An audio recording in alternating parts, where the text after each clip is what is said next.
Radhe Radhe friends. ओम गम गणपते नमः। ओम नमो भगवते वासुदेवाय। श्री राधे राधे। आप सभी भक्तजनों का इस नई वीडियो में स्वागत है। गीता ज्ञान। कर्म बड़ा है या भाग्य? अक्सर युवा सोचता है कि बिना कुछ किए ही उसे वह सब कुछ मिल जाए जो वह चाहता है। इस पर लगातार बहस हो रही है कि भाग्य बड़ा है या कर्म। अनंत काल से इस विषय पर बहस चली आ रही है कि कर्म महत्वपूर्ण है या भाग्य। जीवन में अगर आपको कुछ पाना है तो मेहनत तो करनी ही पड़ेगी। मंजिलें उन्हीं को मिलती हैं जो उसकी ओर कदम बढ़ाते हैं। महाभारत में जब अर्जुन ने कुरुक्षेत्र में युद्ध में अपने स्वजनों को अपने सामने खड़ा पाया तो उसका शरीर निस्तेज हो गया। हाथों से धनुष छूट गया। प्राणहीन मनुष्य के समान वह धरती पर गिर गया। तब भगवान श्री कृष्ण ने उसे गीता के कर्म ज्ञान का उपदेश दिया।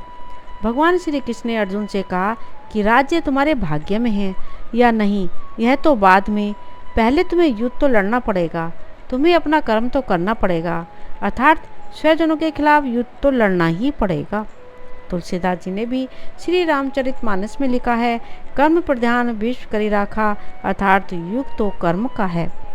इसका अर्थ यह हुआ कि हम अपना कार्य करें, फल की चिंता बाद में करें। किसान जब खेत में बीज बोता है तो उसे यह नहीं पता होता कि बारिश होगी या नहीं, जमीन में से बीज से अंकुर फूटेगा या नहीं, अगर पौधे आ भी गए तो उस पर फल आएंगे या नहीं, लेकिन किसान बीजों को जमीन में बोता है और फसल की चिंता ईश्वर पर छोड़ देता है।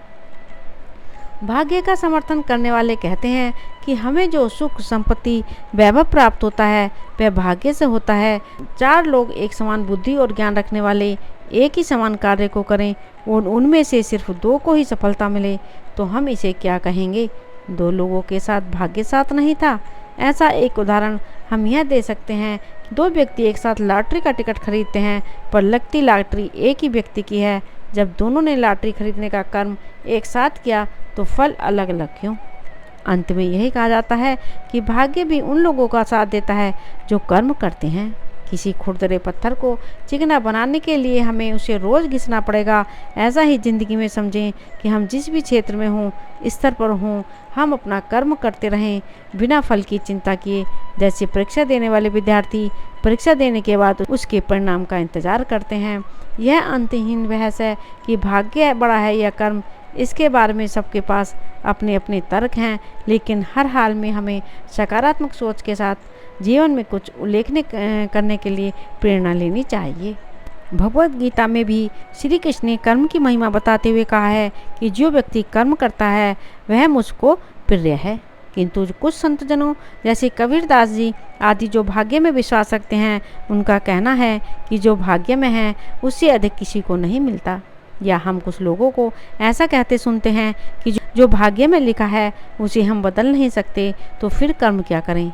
कर्म और भाग्य में कौन बड़ा है जानने से आप इस जन्म में जैसे कार्य करते हैं, अर्थात अच्छे जैसे दान पुण्य, दूसरों की मदद करना आदि, तो यही कर्म जब तक आप जीवित हैं तब तक तो आपकी सहायता करेंगे ही। और जो बचे हुए कर्म हैं, यदि आप मृत्यु को प्राप्त होकर अगले जन्म को प्राप्त करते हैं तो जो कर्मों का फल आपको इस जन्म में नहीं मिल पाया है वह कर्मों का फल या संचित कर्म आपके अगले जन्म में कर्म के लिए भाग्य का कार्य करते हैं। यदि आपके संचित कर्म अच्छे थे तो आपका भाग्य अच्छा है, और यदि आपके संचित कर्म बुरे थे तो आपका भाग्य बुरा होता है। व्यक्ति को हर एक गतिविधि कर्म कहलाती है, जैसे व्यक्ति का सोचना, खाना, कार्य करना, किसी के लिए अच्छा करना या बुरा करना आदि। भगवद गीता के अनुसार कर्म बड़ा या भाग्य से समझने के लिए सबसे पहले हम आपको एक कहानी सुनाते हैं। एक विद्यालय में दो विद्यार्थी अजय व विजय पढ़ाई करते थे। अजय बहुत मेहनती था। वह अच्छे से पढ़ाई करने के बाद भी कक्षा में प्रथम स्थान प्राप्त करने में असमर्थ था, जबकि विजय नकल करके पास होने में भाग्य में विश्वास रखने वाला विद्यार्थी था। अजय और विजय धीरे धीरे अच्छे दोस्त बन गए। अजय भी मेहनत के स्थान पर भाग्य में विश्वास करने लगा, किंतु जब परीक्षा हुई तो अजय विजय के जैसे नकल नहीं कर पाया और वह फेल हो गया। जब उनके अध्यापक को इस बात का पता चला कि अजय फेल हो गया, तब अध्यापक ने उन्हें समझाया कि क्या तुमने कभी बैंक के लॉकर का इस्तेमाल किया है? बैंक लॉकर 2 चाबियों की मदद से खुलता है। एक चाबी उपभोक्ता के पास होती है तथा दूसरी चाबी बैंक के मैनेजर के पास होती है। ठीक इसी प्रकार हमारा जीवन भी 2 चाबियों अर्थात भाग्य तथा कर्म की चाबी पर निर्भर होता है तथा बैंक मैनेजर की भूमिका ईश्वर अर्थात भगवान निभाता है। हमें अपने जीवन में अपने कर्म रूपी चाबी का इस्तेमाल करते रहना चाहिए। क्या पता कब ईश्वर अपनी भाग्य रूपी चाबी का इस्तेमाल करे और हम सफल हो जाएं। वही दूसरी ओर हो सकता है परमात्मा अपनी भाग्य रूपी चाबी लगा रहा हो पर हम अपनी कर्म रूपी चाबी का इस्तेमाल ही ना कर रहे हों और हमारी सफलता का ताला खुल ही ना पा रहा हो। गीता के अनुसार भाग्य भी कर्मों से ही बनता है, जो कि पिछले जन्मों का कर्म अर्थात संचित कर्म होता है। एक व्यक्ति अमीर घर में पैदा होता है, वही कोई गरीब घर में, यह सब उसके पिछले जन्मों के कर्म के आधार पर ही तय होता है। भगवत गीता के अनुसार कर्म का फल तो मिलता ही है। तो अब हम समझ ही गए होंगे कि कर्म तथा भाग्य साथ साथ चलते हैं, एक के बिना दूसरा महत्वहीन है। इसलिए कर्म और भाग्य दोनों का ही जीवन में होना बहुत ही आवश्यक है। गीता के अनुसार कर्म बड़ा है, कर्म प्रधान है, कर्म सर्वोपरि है। कर्मों से ही भाग्य बनता है, कर्मों से ही भाग्य का निर्माण होता है। मनुष्य खुद अपने कर्मों द्वारा अपने भाग्य को लिखता है। एक दूसरी पौराणिक कथा के अनुसार बताया गया है कर्म बड़ा या भाग्य।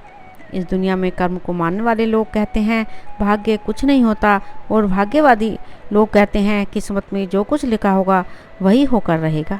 यानी इंसान कर्म और भाग्य इन दो बिंदुओं की दूरी पर घूमता रहता है और एक दिन इस जग को अलविदा कहकर चला जाता है। भाग्य और कर्म को अच्छे से समझने के लिए पुराणों में एक कहानी बताई जाती है।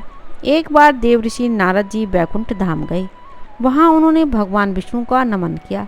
नारद जी ने श्री हरि से कहा, प्रभु, पृथ्वी पर अब आपका प्रभाव कम हो रहा है। धर्म पर चलने वालों को कोई अच्छा फल नहीं मिल रहा, जो पाप कर रहे हैं उनका भला हो रहा है। तब श्री हरि ने कहा, ऐसा नहीं है देव ऋषि, जो भी हो रहा है सब नियति के जरिए हो रहा है। नारद बोले, मैं तो देखकर आ रहा हूँ, पापियों को अच्छा फल मिल रहा है और भला करने वाले धर्म के रास्ते पर चलने वाले लोगों को बुरा फल मिल रहा है।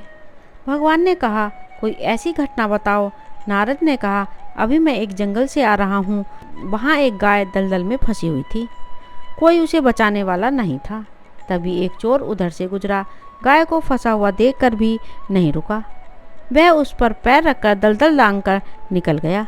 आगे जाकर चोर को सोने की मोहरों से भरी एक थैली मिली। थोड़ी देर बाद वहाँ से एक वृद्ध साधु गुजरा। उसने उस गाय को बचाने की पूरी कोशिश की, पूरे शरीर का जोर लगाकर उस गाय को बचा लिया। लेकिन मैंने देखा कि गाय को दलदल से निकालने के बाद वह साधु आगे गया तो एक गड्ढे में गिर गया। प्रभु बताइए, यह कौन सा न्याय है?